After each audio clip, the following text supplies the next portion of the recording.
Hello दोस्तों। इस video में हम एक प्रैक्टिस प्रोग्राम लिखने वाले हैं। जितने कंसेप्ट अभी तक हमने सीखे हैं, जैसे कि हम यूजर से इनपुट कैसे लें, वेरिएबल को डिक्लेयर कैसे करना है, वेरिएबल की वैल्यू कैसे प्रिंट करनी है, तो उन सारे कंसेप्ट को काम में लेके हम एक प्रोग्राम लिखने वाले हैं कि सर्किल का एरिया कैसे क्रिएट करते हैं। तो आप यदि इसके एक ऊपर कमेंट एंटर करना चाहते हैं तो you can enter like program to calculate area of circle.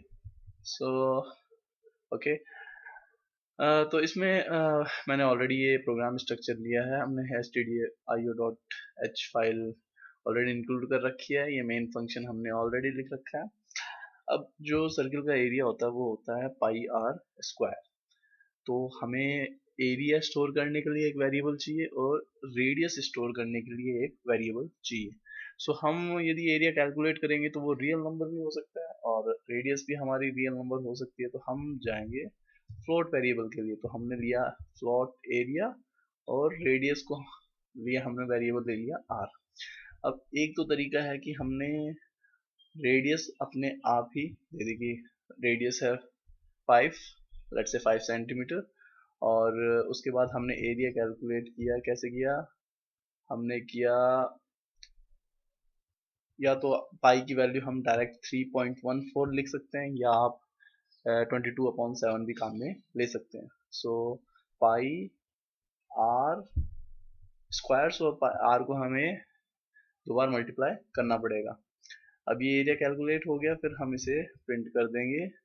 So variable की वैल्यू कैसे प्रिंट करते हैं? वेरिएबल की वैल्यू प्रिंट करते हैं इधर ए, इस साइड में तो हमें लिखना पड़ेगा फॉर्मेट स्पेसिफायर और इधर लिखना पड़ेगा हमें वेरिएबल नेम। तो वेरिएबल नेम तो एरिया है। फॉर्मेट स्पेसिफायर क्या है? तो फ्लोट के लिए फॉर्मेट स्पेसिफायर होता है %f। ओके, सो इसको कंपाइल और रन करके देखते हैं। तो प्रोग्राम हमारा डेस्कटॉप पे सेव है, तो डेस्कटॉप पे हमें जाना पड़ेगा। कंपाइल करने के लिए हमें लिखना है gcc first.c।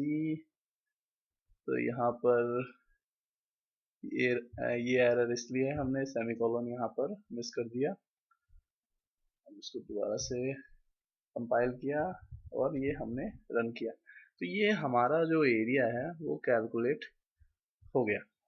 अब इस प्रोग्राम में हम एक इम्प्रूवमेंट ये करते हैं कि हमने यहाँ पर क्या है, हमने अपने आप ही रेडियस दे दी। तो हम जितनी बार भी इस प्रोग्राम को एग्जीक्यूट करेंगे इसमें रेडियस 5 ही होगी।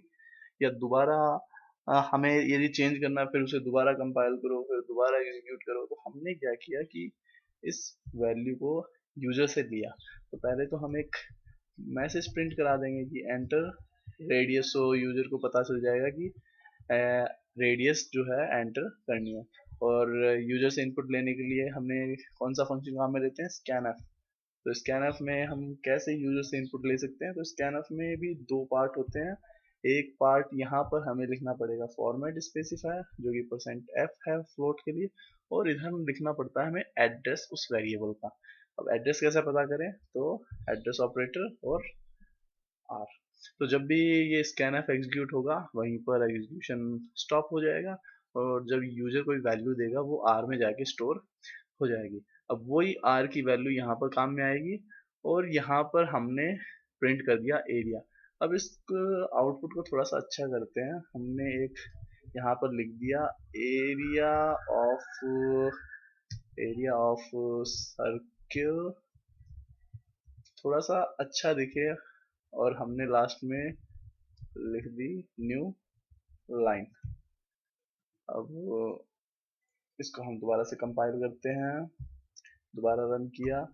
अब हमें इस प्रोग्राम को हर बार कंपाइल करने की जरूरत नहीं पड़ेगी, क्योंकि इसमें हम रेडियस इनपुट यूजर से ले रहे हैं। तो हमें बस इस प्रोग्राम को डायरेक्टली एग्जीक्यूट करना है, और जो भी रेडियस हमें देनी है, जैसे कि मान लीजिए रेडियस है 15, तो उस केस में क्या होगा, जो circle area of circle will be 7065000। अब दोबारा कोई दूसरी रेडियस के लिए हमें कैलकुलेट करना है, बस दोबारा एग्जीक्यूट करो और यहाँ पर वो रेडियस दे दो। तो इस वे में हमारा प्रोग्राम ज़्यादा बेटर है। तो यहाँ पर एक और इम्प्रूवमेंट ये हो सकता है कि हमने ये 3 इंस्ट्रक्शंस लिखे हैं।